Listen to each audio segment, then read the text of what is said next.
દોસ્તો, કૃષ્ણ ભૂમિ એટલે કે દ્વારકા ભગવાન દ્વારકાધીશના ચરણોમાં શીશ ઝુકાવવા માટે ગામે ગામથી પદયાત્રીઓ દ્વારકા જઈ રહ્યા છે.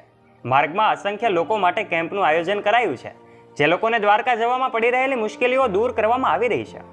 એવામાં ભારતના વડાપ્રધાન નરેન્દ્ર મોદી પહોંચ્યા છે દ્વારકા એવી વાત સામે આવી છે. પોલીસ દ્વારા રેડિયમ ઝાંખી તેને સ્ટીકર પણ અપાયા છે. એસટી રેલવે દ્વારા વધારાની ટ્રેનો અને બસો પણ શરૂ કરવામાં આવી છે. મિત્રો, જામનગરથી દ્વારકા સુધી આખો દિવસ પદયાત્રીઓનો મેળાવડો જોવા મળે છે.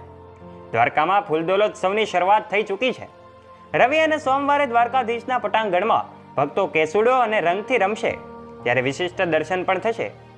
ઉપરાંત બેટ દ્વારકા ખાતે તારીખ 25ના રોજ ભવ્ય ફૂલદોલોત્સવનું આયોજન કરવામાં આવ્યું છે.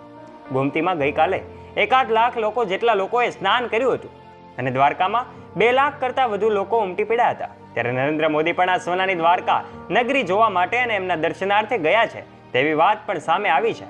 અને દ્વારકામાં એવું તે શું થયું કે ત્યાં હાજર સૌ કોઈ લોકો મંત્રમુગ્ધ થઈ ગયા?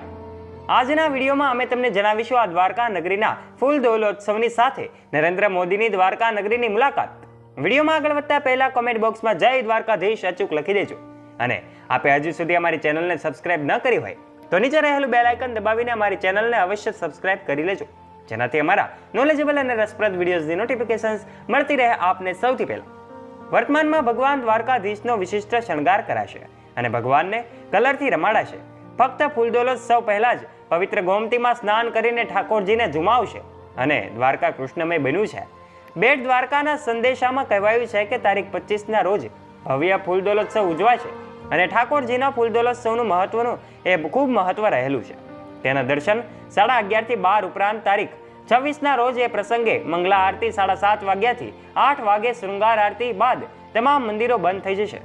ઠાકોર સેના ઉત્પન્ન આ સ્થાન સાથે 4:30 વાગ્યાની જામનગર યાત્રીઓ માટે ફ્રૂટ, જમવાનું, આરામ માટેની વ્યવસ્થા, શરબત, લીંબુ પાણી, આઈસ્ક્રીમ સહિતની વ્યવસ્થા કરાઈ છે. ત્યારે આપણા વડાપ્રધાન નરેન્દ્ર મોદી આ દ્વારકા નગરીમાં પહોંચ્યા છે. પોતાના 2 દિવસના પ્રવાસ માટે દ્વારકા આવી પહોંચ્યા છે નરેન્દ્ર મોદી. વહેલી સવારે ઓખા અને બેટ દ્વારકાને જોડતા સુદર્શન બ્રિજનું લોકાર્પણ કરીને મોદીજીએ જગત મંદિર દ્વારકામાં ભગવાન દ્વારકાધીશના દર્શન કર્યા હતા.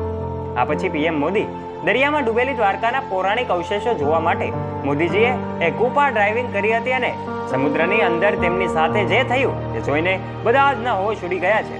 મિત્રો, તમે પણ જાણવા માંગો છો ને કે મોદીજીને સમુદ્રની અંદર શું જોવા મળ્યું હતું અને શા માટે સોનાની નગરી દ્વારકા ડૂબી હતી? તો ધ્યાનથી આ વિડીયોને અંત સુધી જરૂરથી જોજો.